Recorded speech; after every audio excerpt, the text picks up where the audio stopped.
Well, welcome to the Business Spotlight series. My name is Tanner O'Brien. I'm a senior partner here at Action Coach in Central Texas.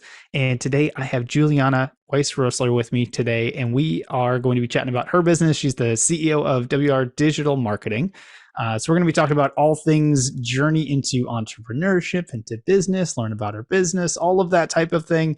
So very excited to be sitting down today. Juliana, thank you so much for taking the time to be here and sitting down to have this conversation. Well, thank you for having me. I'm excited to be here. Awesome. Well, I'm going to just hand it over to you for a few minutes here. Why don't you just give us the audience here a little background on who you are and tell us about your business. So, I've been working in digital marketing for about 20 years now. I'm sure I'll get into that kind of journey later on. But um, now I run an agency that's focused on helping small businesses and mid-sized businesses to make their marketing work. So, we recognized that there was an issue with marketing firms that they were helping their clients to do implementation, tactics piece of it. So that stuff has gotten easier and easier to do. Creating a social media post, that's something my 8-year-old can do. My 8-year-old has done. In fact, I just taught a whole bunch of 8-year-olds how to do it. So the hard part is really making sure that that's actually serving a business purpose. So we work with small business owners and marketing managers at marketing managers at mid-sized businesses to help them figure out how to make it work. And so that means following a process of plan, implement, measure. Beautiful. So just to bring it all together, kind of quick level synopsis. If I'm watching this right now and I'm a business owner, how do I know that I'm a good fit to work with you and your company? So if you're feeling a little overwhelmed by the content demands, I would say that's one thing. If you're feeling like you're not really sure what's working and what's not working, if you've tried a lot of things and you're not really sure if they're producing business results. For marketing managers, I would say a lot of times their pain points are really that it's the content demands is one part of it. The other part of it is they can't be experts in everything. So usually there's some area that they need help in. Maybe they're not a graphic designer and they need a team to help them with that, or maybe they need writing help, or they don't, the ads management beast, they might need some help with that. So we come in as a part of their team and help them figure out how to make sure it's working that piece, but also that it's working for the bigger picture marketing strategy. Very cool. I love that. And very clear. So I appreciate you going through that process there. So let's take a step back. I want to talk a little bit about your journey into it. So been in the industry for 20 years, I think you said. How did you choose to go down the path of this industry specifically? And then let's get into kind of that point where you made the transition from I'm in the industry versus I'm ready to have my own business and kind of go down that path. So walk us through a little bit history there. Yeah, so kind of on accident, right? Like most business owners, that's kind of what happens to us, right? So, I started out dabbling, like helping people with their websites. I always wanted to be a writer. So, and I always loved just playing on computers. So, in the beginning, it was really just me helping friends out, helping my mom with her business. It was really small stuff. And then early in my career, I ended up working with TV's dog whisperer, Caesar Milan. And it was a really wonderful experience for me, business wise, but also personally, because I was scared of dogs before I started there. And now they're an integral part of my life. But so I ended up suggesting that, the people that were watching the show, they had problems with their dogs and they were coming to him for solutions, and that we might be able to monetize that. We might be able to sell training DVDs. We might be able to sell them training aids and using content on the internet to hook them in. So we ended up creating a website. We ended up creating social media, had a blog, and I ended up leading the content strategy for all of that. And so that was at a period of time where like content marketing wasn't even really a thing. I didn't even know I was doing it. And it was loads of fun. And getting to learn everything about dogs was amazing. But after a while, you can only write so many tips about dog training, right? So I was like, I want to try this in other ways and see if I can help other people with their businesses and support them. So I started out by doing that. And then somewhere along the line, I was like, I want to make this a full-fledged agency. And when I actually took the leap and uh, from my made it my full-time job to be doing this, like on my own, I was actually pregnant with my first kid. I was like, it's either now or never. It's one of those moments where you're like, it's not going to get easier from here. And then my husband ended up getting let go from his company and ended up joining me. So the two of us ended up starting just the two of us. And then over time now we've developed a team and yeah, it's been a fun journey, but unexpected. Oh my, that's talk about a lot of life change in a very short period of time. Wow, I can only imagine the stresses and excitement that all come together at once with that. So how big is the team currently? We've got two designer developers, two copywriters, and then myself and my husband actually running the show. And we're developing one of our copywriters right now. She's awesome at marketing strategy. So she's really going to take a leadership role. She already is taking a leadership role. So I'm really excited. And it's been really awesome to see her growth. And then we just recently onboarded a copywriter who I think has potential in that direction too. So that's been that part of it's really fun. Working with people is the part that I love. Beautiful. I wanted to kind of dive into that a little bit if we could, especially going from you know just you and your husband to start out hiring additional people and then having to both manage and kind of grow them as both managing and leading and kind of taking them through that process. Can you talk just a little bit about what your experience has been going from no team to having a team Oh, wow. and the Yeah. great things and maybe the challenges that come along with that? Yeah, I mean, it's one of those things. I mean, everything with a small business is like you learn more from your mistake than you do from your successes. Something that, and I feel like definitely with managing people, I mean, that's the most complex part of your business. Because people, I mean, we're human. We're not cut and dry. We're not logical. There's so many things you have to think about with your employees. So it's, mental health, productivity, I mean, there's so many aspects of each their individual talents, their individual skill sets. Where do they want to grow? So it's such a big thing to have to manage. And I definitely have made huge missteps along the way with every piece of that, and I'm still learning. But I mean, I do find that part, the challenging piece of it, I mean, really rewarding. And honestly, that piece too translates to our clients because our clients are a lot of entrepreneurs who are going through a roller coaster too. And we kind of have to manage not just what we're delivering for them, but their emotional journey too. So that part of it's yeah, it's a challenge, but I enjoy it. So speaking of challenges, as you look back on your journey overall, and maybe they align with what we just talked about, but are there any, we'll call them memorable challenges that have kind of come up that you've had to overcome along the way, whether they're roadblocks, they're hurdles, not necessarily something that just completely stops you dead in the tracks, but I like to say memorable. It could be defining. It could be, major ones that you had, but it could just be just what were the most memorable. So answer that any way that you want to. But as you look back on the journey, what have kind of been some roadblocks or hurdles that you've had to overcome that has allowed you to get to where you are today? I would say one of the biggest ones is financial statements. I mean, that sounds, I'm sure there's a lot of business owners struggle with this too, is that I don't really want to look at any of that stuff. Like if I had a choice, like I would just like work for everyone for free, you know, but you have to dive in and figure that stuff out because it's crucial to the success of your business. So that part for me was a huge challenge was getting over sort of the emotional hurdle of like not wanting to look at it.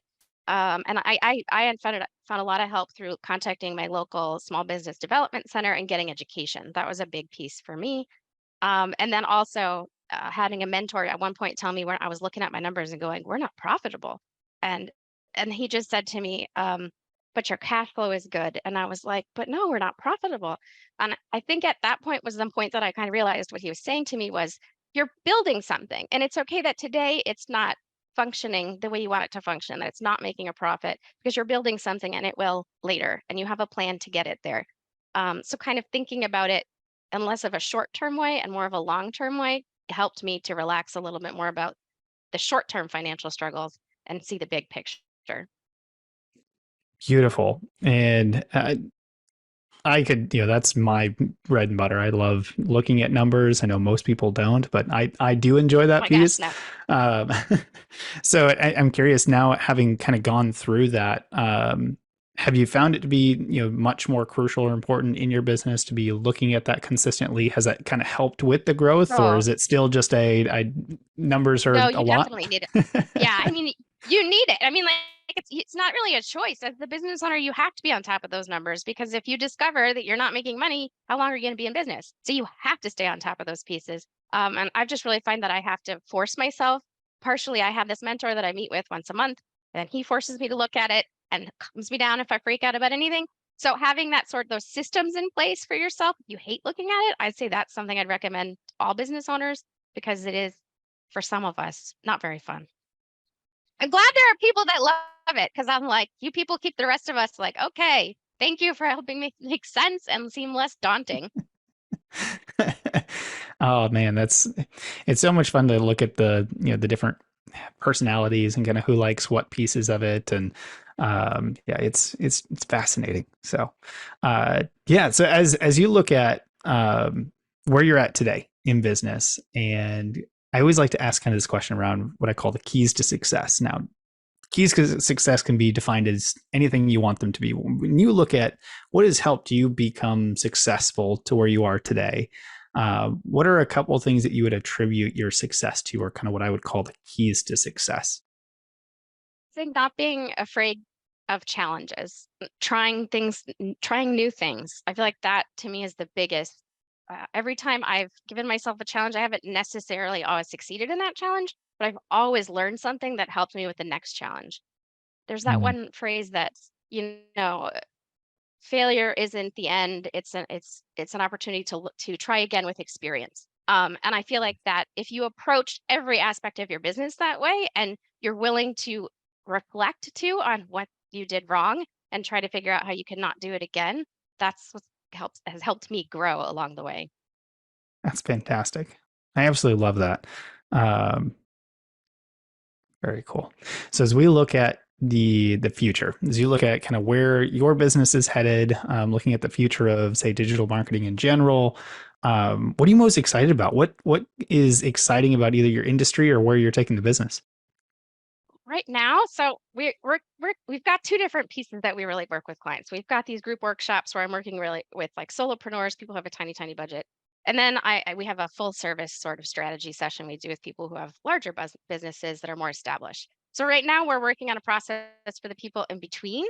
And we're doing it with our first client right now, actually running through this process where it's partially in their hands and partially with our support. So that makes me really excited, because I get really passionate about those smaller businesses that have potential to grow, that they've still got the passion and excitement about their business, and helping them make it real, make it a full-time thing that they can have, consistent leads coming in, that it feels like something sustainable. So I'm really excited about building that process, because I'm sure this, like I said, we do something new. We're going to fail in some ways this first time. And that's great, because then I'm going to learn how to do it better for the next team. And that's what I'm excited about right now, is going through that process. That's very cool. When you look back, and I do want to be respectful of time here, so I'll kind of wrap up the couple questions that I have. But when you look back at your journey so far, I always like to ask kind of what's piece of advice, something like that that we'd give. But I think what's been more fun to ask is, has there been a most memorable piece of advice that you've been given along your journey? My dad, he used to say to me, eat the elephant one bite at a time. And when I was younger, I didn't really quite get that, but that has become my mantra during times where it's just felt like, oh my God, especially as a business owner, you're wearing a bazillion hats, and you have to figure out what needs to be done today. And sometimes you can get to the point where you just want to be like, I'm not going to do anything. It's just too much. But if you just take a deep breath and just eat the elephant one bite at a time, you can get there. You can make some progress, and you can prioritize. So that's something that sticks with me, and I hear his voice in my head telling me that when I get stressed out. Man, that is so cool. Especially when you can take it back to a memory and all of that kind of stuff. So I appreciate you sharing that. Um, well, Juliana, before I wrap up with kind of my final question, I'd love to ask here, where can people go to find out more information about you? How can they find out more about the business if they want to connect with y'all and potentially do some business with you? Where can we direct them to go and find more information? Our website, so wrdigitalmarketing.com, and you can find a little quiz there that kind of tells you where you are in your marketing journey. We've got some information about our workshops, and then if you want one-on-one help, where you actually take us on as your agency, we've got information about that there too as well. Beautiful. I will be sure to put that the website link in the description below. Highly encourage everyone who's watching this, whether regardless of where you're at in your marketing journey, go in, take that assessment, kind of find out where you're at, that sort of thing. That's absolutely fantastic. I love that process there. So, highly encourage, go check it out. But Juliana, as we finish up here, got to ask, what is most inspiring to you today? So that would be my Girl Scouts. So I volunteer as a Girl Scout leader, and just this last weekend, I was working with them and I was teaching them about digital marketing and programming with someone else. And I've realized that children and entrepreneurs have a lot in common, and they're both my favorite groups of people to work with. And I feel like they both have the opportunity, the ability to see possibility. They like trying new things, and they have a sort of energy to them. And I've just realized that I feed off of the girls after I've spent some time with them. The energy that they give me, I feel refreshed. So that's something that I just know I need to have in my life regularly to keep myself still fighting and still being able to see that possibility and the future when I work with them. That is so cool. Truly amazing. Is having an 8-year-old of my own, I can understand where kind of the excitement come around when it comes to the similarities between kids and entrepreneurs and things like that. So very cool stuff there. Yeah, there's Juliana, just some point where I realized that where I was like, oh my gosh, there's a reason I like both these groups of people. They're very similar. I love that. Well, Juliana, thank you so much for taking the time. I appreciate you being here and sitting down with me, sharing your story, sharing the insights that you've gained along your journey. So thank you so much for being here with me today. Thank you for having me. This was great.